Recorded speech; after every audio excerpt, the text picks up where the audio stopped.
Welcome to my channel. मैं हूं आपकी होस्ट रश्मि। जनवरी में इतनी ज़्यादा ठंड है इस वक्त, धूप भी नहीं है, बहुत कम धूप हो रही है और हमारे जितने भी प्लांट हैं उनकी ग्रोथ भी कम हो गई है। लेकिन फिर भी हमें अपने गार्डन से कुछ ना कुछ तो मिलता ही रहता है।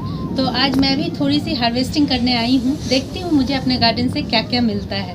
तो चलिए चलते हैं हमारी वीडियो में। आप लोगों को बताया था कि मैंने मूली ग्रो की थी और कुछ कारण बस वो मूली मैं हार्वेस्ट नहीं कर पाई और उसके अब सीड बनने लगे हैं। हालांकि मैंने उसकी पत्तियां बहुत सारी हार्वेस्ट की और अब उसके सीड भी हार्वेस्ट करूंगी। जब उसमें फलियां बनने लगती हैं मूली में फूल आके, तो वो मोंगरे कहलाते हैं और उनका यूज़ भी हम वेजिटेबल में करते हैं।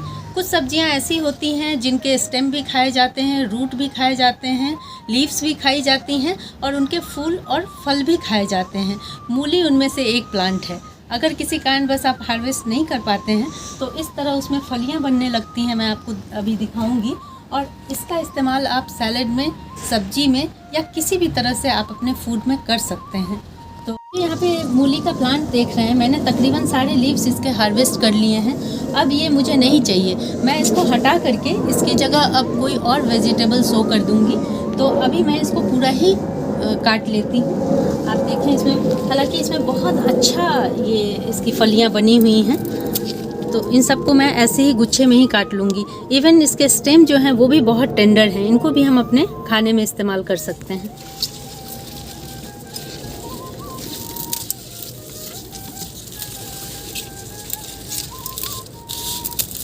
इतनी ज़्यादा नाजुक हैं कि इधर उधर फैलने की वजह से मैंने इन्हें बांध के रख दिया था। ये देखें,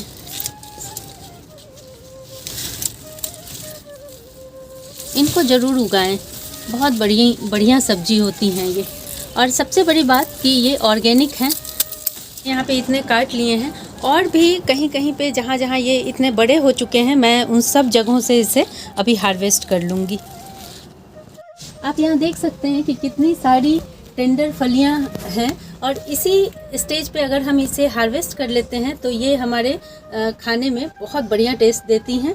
और अगर आपकी ये किसी कारण बस सूख भी जाए, मान लें कि ये आपने इसे टाइम पे हार्वेस्ट नहीं किया और ये बड़ी होकर के बीज जैसी बनने लगे इसमें, तो भी आप इसको सुखा के रख सकती हैं और बाद में उसमें ऑयल में तल के इसको खाया जा सकता है। यहाँ पे देखें, ये थोड़े मैच्योर हो गए हैं लेकिन फिर भी ये अभी बहुत ही टेंडर स्टेज में हैं। मैं तो यहाँ आती हूँ तो आप देखेंगे यहाँ मैंने बहुत सारा खा भी लिया है, क्योंकि जब भी मैं अपने छत पे आती हूँ तो ये कच्ची मूलियाँ इतनी अच्छी होती हैं, टेस्टी होती हैं, मीठी होती हैं कि आप इन्हें यूँ भी ऐसे भी खा सकते हैं। जब भी मैं आती हूँ तो मैं इन्हें ज़रूर खाती हूँ और अभी मेरे यहाँ ये बहुत सारे लगे हुए हैं। लोगों को दिखा दूं कि कितनी सारी यहाँ पे बन रही हैं गुच्छे में। आप यहाँ पे देखें, ये सारे के सारे अभी बन रही हैं, बहुत छोटी छोटी हैं। तो इनको मैं सेकेंड राउंड में इनको हार्वेस्ट कर लूँगी और अभी के लिए मेरे पास सफिशिएंट हो गए हैं। और यहाँ देखें, अब धीरे धीरे, हालांकि धूप नहीं है, काफ़ी दिनों से मेरे टमाटर बस इसी स्टेज में हैं। अगर आप लोगों को के भी इसी स्टेज में है तो बिल्कुल ना घबराने की ज़रूरत नहीं है, क्योंकि ये एक महीने तक ऐसे ही ग्रीन रहते हैं और धीरे धीरे पकना शुरू करते हैं। तो जो जो पकते जाएंगे मैं उनको हार्वेस्ट करती जाऊंगी। और थोड़े बहुत जो इस तरह के देखें, ये येलोइश दिख रहे हैं, इनको भी आप हार्वेस्ट कर लें, ये अपने आप रेड हो जाएंगे। क्योंकि अभी टेम्परेचर भी कम है और धूप भी नहीं हो रही है, इसकी वजह से ये सारा कुछ हो रहा है।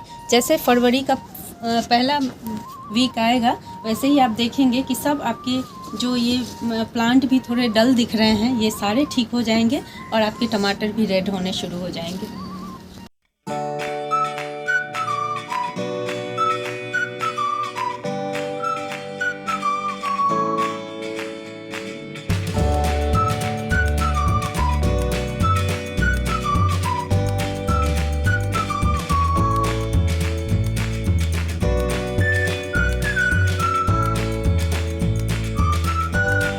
मेरी चेरी टमाटोज़ भी थोड़े थोड़े पकने शुरू हुए हैं। हालांकि बहुत ज़्यादा ठंड है, लेकिन आप यहाँ देखें, मैंने चिड़ियों से बचाने के लिए इसे इस तरह से जगह जगह ढक रखा है। लेकिन चिड़ियाँ बहुत नुकसान पहुँचा रही हैं, मैं आपको दिखाऊँगी। कल ही मैंने देखा था यहाँ पे बहुत सारे टमाटर पके हुए थे, लेकिन कपड़ा ना रखने की वजह से सारे खा लिए गए हैं। यहाँ मैं दिखाऊंगी, यहाँ रेड आपको दिख रहे हैं, यहाँ भी खा लिए गए हैं टमाटर। और ये जो बचे हैं मैं इन्हें तोड़ लूँगी, नहीं तो ये भी ख़त्म हो जाएंगे। तो रोज़ कुछ ना कुछ हार्वेस्टिंग होती है, लेकिन वीडियो बनाना थोड़ा मुश्किल हो जाता है, इसलिए। ये देखें कितना बढ़िया है, ये ग्रीन वाले भी पक जाएंगे। देखें एक ही गुच्छे में, अभी एक नीचे भी गिर गया है, कितने सारे हैं लगे हुए।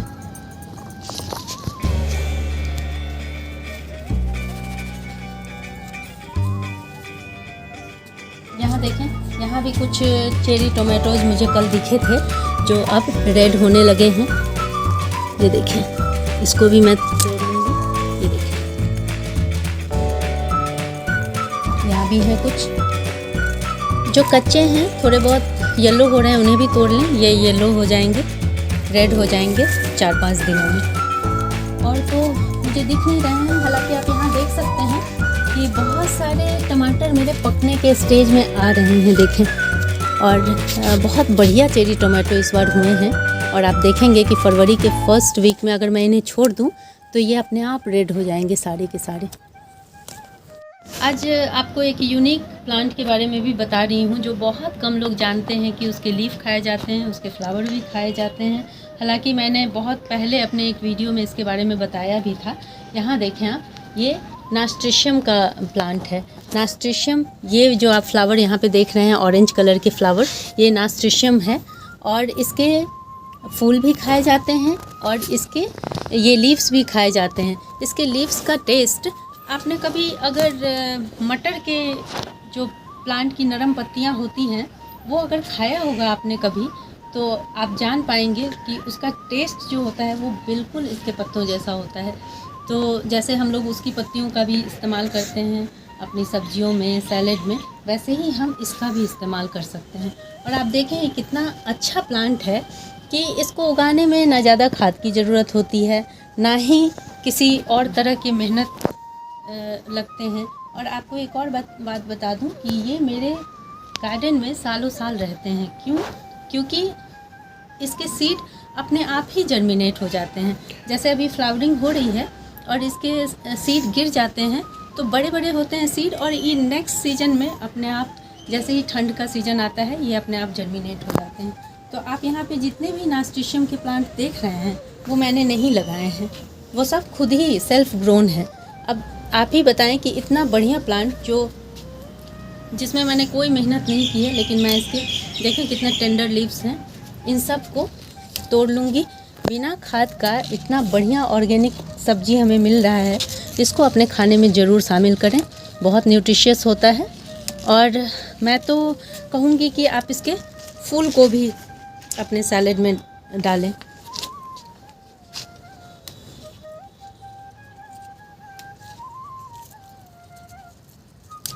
देखें कितने बढ़िया फूल हैं इसके। और चूँकि ये एक ही दिन इसकी लाइफ होती है, इसलिए इसका खूब इस्तेमाल करें अपने। अगर बहुत ज़्यादा हैं तो खाने में भी इस्तेमाल करें, और देखने में तो सुंदर होते ही होते हैं ये देखें, मैं सब ले लूँगी। अगर आप फ्रेश नहीं लेना चाहते हैं तो देखें, एक दिन जो स्पेंट हो जाते हैं फ्लावर, वो कुछ ऐसे हो जाते हैं, आप इनका भी इस्तेमाल करें। अभी मैं कुछ इसकी भी हार्वेस्टिंग करूँगी, अपने चाइना ऑरेंज की भी, क्योंकि इसके छिलके का भी मैं इस्तेमाल करती हूँ, बहुत बढ़िया एसेंस होता है इसमें। तो ये मेरा बड़ा प्लांट है, तो मैं नहीं चाहती हूँ कि मैं इसमें से हार्वेस्ट करूँ, लेकिन एक मेरे पास छोटा प्लांट भी है, उसमें भी बहुत सारे लेमन लगे हुए हैं, तो मैं उसमें से हार्वेस्ट कर लूँगी। आपको दिखाती हूँ यहाँ। ये एक छोटा प्लांट है जिसमें अभी फ्रूटिंग हुई है, और कुछ ग्रीन भी हैं इसमें फ्रूट। आप देखें, ये ग्रीन फ्रूट आप देख रहे होंगे। और ये जितने ये वाले मैच्योर इसके फल हैं, इसको मैं ले लूँगी ताकि ये ग्रीन वाले भी डेवलप हो सकें। और इसमें देखेंगे कि फरवरी में फ्लावरिंग शुरू हो जाएगी, इसलिए मैं इसको ले लेती हूँ अभी।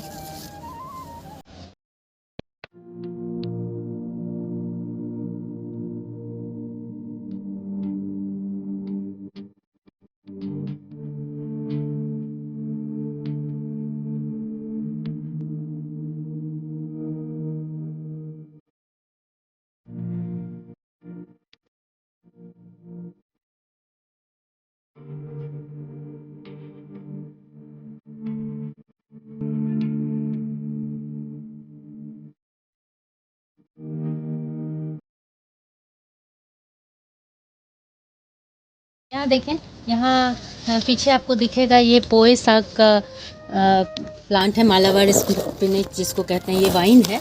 और इसमें आप देखेंगे कि फ्रूटिंग भी शुरू हो गई है। तो इसके जो पत्ते हैं उसे मैं ले लूँगी, आप चाहें तो इसके फ्रूट को भी अपने सब्जी में शामिल कर सकते हैं। इसके पत्ते काफ़ी बड़े बड़े हैं और इस सीज़न में हालांकि इतनी ग्रोथ होती नहीं है, लेकिन फिर भी मुझे कुछ पत्ते मिल रहे हैं तो इनका इस्तेमाल मैं दाल में करूँगी। दाल के साथ, आलू के साथ, आप हर चीज़ के साथ इसका इस्तेमाल कर सकते हैं। और देखें इसके पत्ते बहुत हेल्दी हैं, काफ़ी बड़े बड़े हैं। तो इन सबको जाया ना जाने दें, क्योंकि ठंड बहुत पड़ रही है। तो अगर आप इसे छोड़ देंगे तो ये पत्ते अभी ख़राब हो जाएंगे। ये देखें, कैल्शियम से भरपूर होता है और इसमें पालक से भी 8 गुना ज़्यादा इसमें आयरन होता है, कैल्शियम होता है। तो इसलिए इन पत्तों को अपने खाने में ज़रूर शामिल करें। आप लोग यहाँ देखें, मैंने पोए के कुछ और प्लांट निकाले हैं अपने गार्डन से और इसमें इस वक्त इसमें फ्रूटिंग हो रही है। और आप देखें इसमें सीड बन रहे हैं, फ्रूट्स बन रहे हैं छोटे छोटे। तो आप इसका इस्तेमाल भी अपनी सब्जियों में कर सकते हैं। इसका टेस्ट बहुत अच्छा होता है, किसी भी चीज़ के साथ मिला के इसको बनाएं। और यहाँ मैं आपको दिखाना चाह रही हूँ, ये देखें, ऐसे ही छोटे छोटे मैंने निकाले हैं। ऐसे मेरे गार्डन में बहुत सारे हैं। तो मैं ये छोटा छोटा सा प्लांट है, ये नींबू के इस पॉट में लगा हुआ था और ये देखें इसमें भी ये सीड बन रहा है। तो मैं आप लोगों को बार बार कहती हूँ कि मैं कोई भी चीज़ जाया नहीं जाने देती हूँ अपने गार्डन से। इसलिए मैं ये इन सब का, ऐसे बहुत सारे अभी निकलेंगे, ये मैंने आप लोगों को दिखाने के लिए निकाला है। इन सब का इस्तेमाल आप लोग अपने खाने में करें, क्योंकि हमारे गार्डन में हम चूँकि ऑर्गेनिकली सारा कुछ हमें पता होता है कि हम क्या डाल रहे हैं, इसलिए आप ये सोचें कि ये हमारे लिए बहुत वैल्यूएबल है। अगर आप लोगों को मेरी ये वीडियो पसंद आई हो तो प्लीज़ इसे लाइक, शेयर एंड सब्सक्राइब करना ना भूलें। बेल बटन को ज़रूर दबाएं। Live nature, love nature. Thank you.